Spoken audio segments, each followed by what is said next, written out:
Hi, I'm Elaine Harding. Welcome to my blog at stampwithelaine.com. This is episode 3 of 4 in my Easter Friends series. Today I have a sandwich box to hold mini Easter eggs, and it's held together with this ribbon at the top. So if you undo it, this pops out and you've got Easter eggs. I decorated the side of the box with Pansy Petals Designer Series paper. Need the Easter Friends stamp set, Strawberry Builder Punch. This is due to retire. I used the little flower here and cut some leaves from this bit here. You also need the delightful tag topper punch to do this effect here. Soft suede ink, soft succulent ink, some soft succulent open weave ribbon, the Pattern Play resin dots. This is also retiring soon. These are the Pansy Petal papers. They are 12 by 12 inch sheets and I've cut them down to 6 by 6 so that it's easier to see. There's pansies on one side and some of the sheets have got gingham. So that's the side I want to use, and it's this sheet here with the soft succulent gingham. This has been cut at 3 1/4 by 3 1/4 inches. In metric, that's 8 centimeters by 8 centimeters.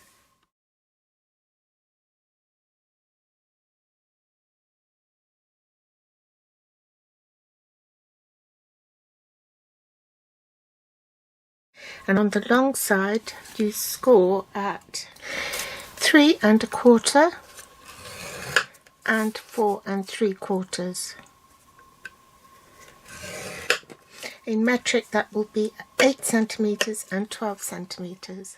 Then on the short side you rotate it 90 degrees and just score at 1/2 inch on one side. In metric that will be just 1 centimeter. Then for the lid of the box, that's 2 1/2 inches by 8 7/8 inches, and in metric that's 6.5 by 22.5 centimeters. On the long side you score at 3 1/4 inches and 7 7/8 inches. In metric that will be 8 centimeters and 20 centimeters. Rotate the cardstock a 1/4 turn, and with the short side on the top you score each end at 1/2 inch. Rotate it and score at 1/2 inch on the other side, and in metric it's just 1 centimeter on each end. For the back of the box you need it at 1 1/2 inches by 5 inches. This is longer than you need, but that's because you need to trim it at the end here, and it's best to trim it after you've punched the back and glued it onto your finished box. The box base measures 1 1/2 by 3 1/4 inches. In metric that's 4 centimeters by 8 centimeters. There's a basic white piece for the back of the box here, which is optional, and that's been cut at 1 1/4 by 3 inches, so that's 3 centimeters by 7.5 centimeters. Then you have a scrap piece for stamping your sentiment in basic white, and you need scraps of soft succulent and blushing bride to punch your flowers and leaves. So let's get started. I'm going to punch my flowers first, and one for the front of the box for the label, so that's 5 altogether. 5 leaves as well, and I'll pop those to one side to use later. I'll also need the stitch rectangle dies, and I'm using the second to smallest in this nest here of the stitch rectangle dies. Let's do the side of the box first. Fold that and cut from the score line a little wedge.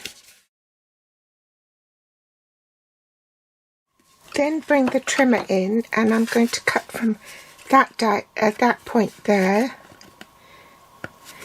down to this corner here. Okay, so you're cutting a triangle off. Make sure it's accurate. And then you do the opposite on this side. So there's your sandwich box. Next you want to burnish the lid portion, which is this long piece here.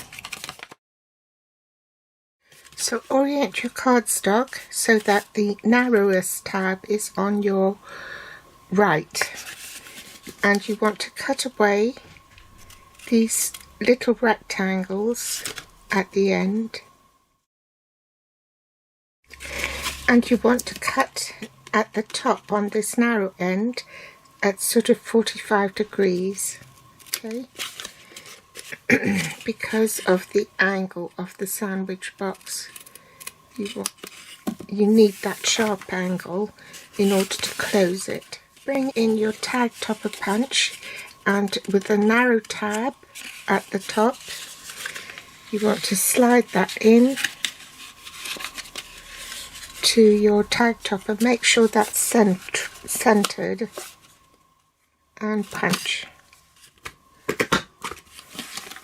Then take the piece that measures 1.5 inches by 5 inches, because that needs to be punched as well with the tag topper punch.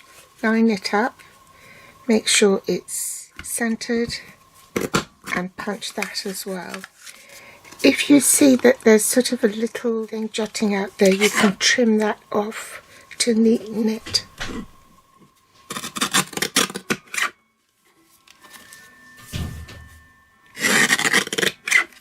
Literally just a little sliver. Set that aside for later, and we'll need to now cut a V at this score line here. So cut that at a 45-degree angle as well.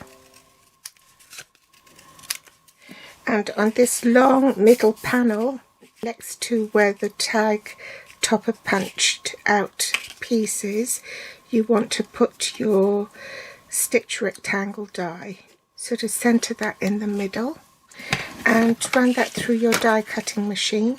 So to make the sandwich you need platform 1, the thin die adapter platform 2, one of the platform 3 base plates, your cardstock die cutting edge face down, the second platform 3, and you're ready to run it through the machine. So I'll do that off camera.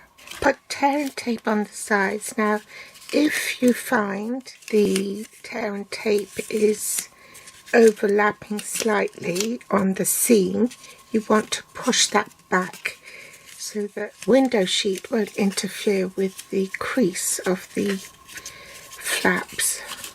Okay, and then you want a piece here at the bottom as well.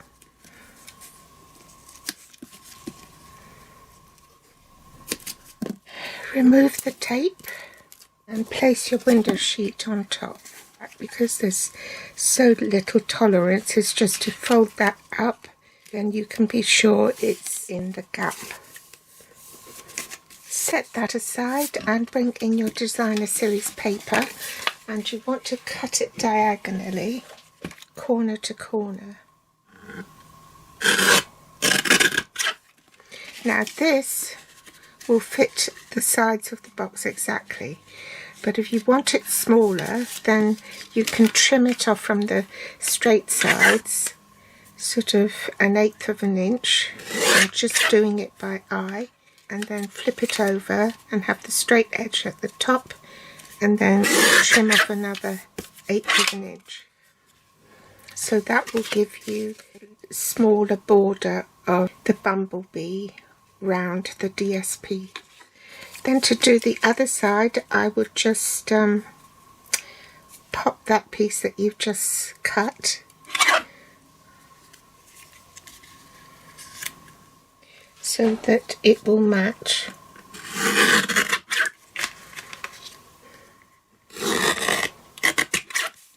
Now the reason why I do it this way is because that I found if I cut the piece of cardstock 1/4 inch smaller, somehow the diagonal line doesn't seem to match the diagonal of this. So if I do that, then I can be sure it's going to match. Now you want to put glue on the side here.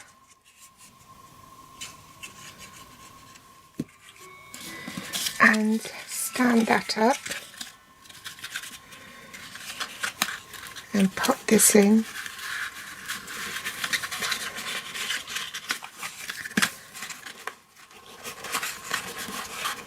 So make sure you go right to the end, so that closes like that. Then take the base, this is your base, and you want to glue that down.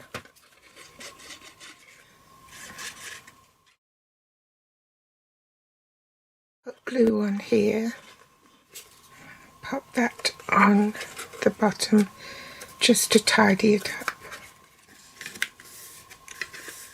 So now your box can close, okay?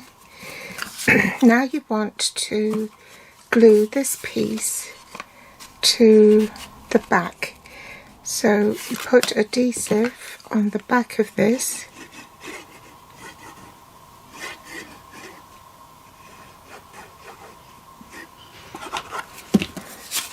And marry up this tab with the tab at the top so that they match, and then you can glue that down.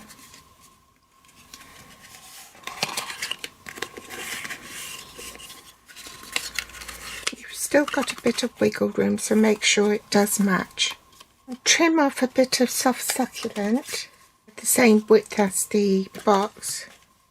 Doesn't have to be accurate, and say about 5/8 of an inch, like so. And take your scissors and just cut very fine slots to make the grass, make a fringe for the grass.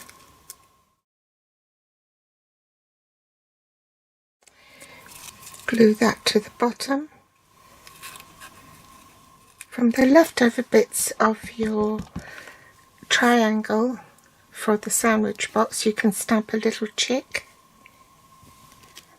Fussy cut round it, leaving a little border, and move the paper and not your scissors. So angle your scissors at 45-degree angle and just move the paper.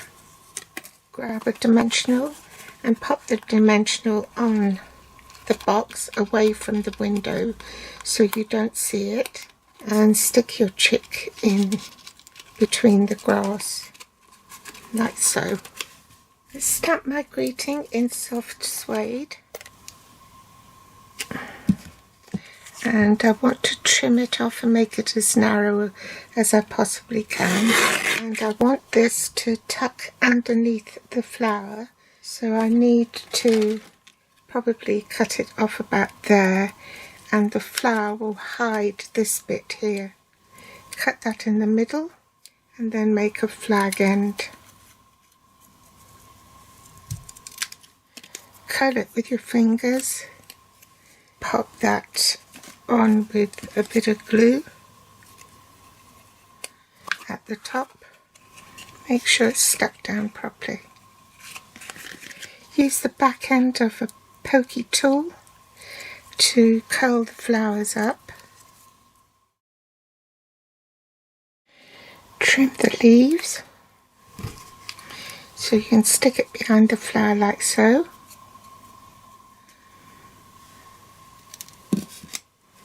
I'll just show you one and then do the rest off camera, otherwise it will take too long. Take the resin dot and put it on the flower. With one of these flowers I put a full leaf on. Just curl that a little bit, attach some glue on that, cut away the stem, put a largish like so. Now we can attach it to the box directly on one of the flowers. Pop the other one on a dimensional. Remove the backing tape. Stick it on and then put a glue dot on this one and stick it to the top here.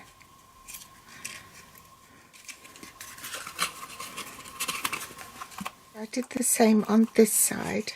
This is your optional piece for the back of the box. I'm just going to stamp a little bit of grass there. Adhesive on the back and attach it to the back.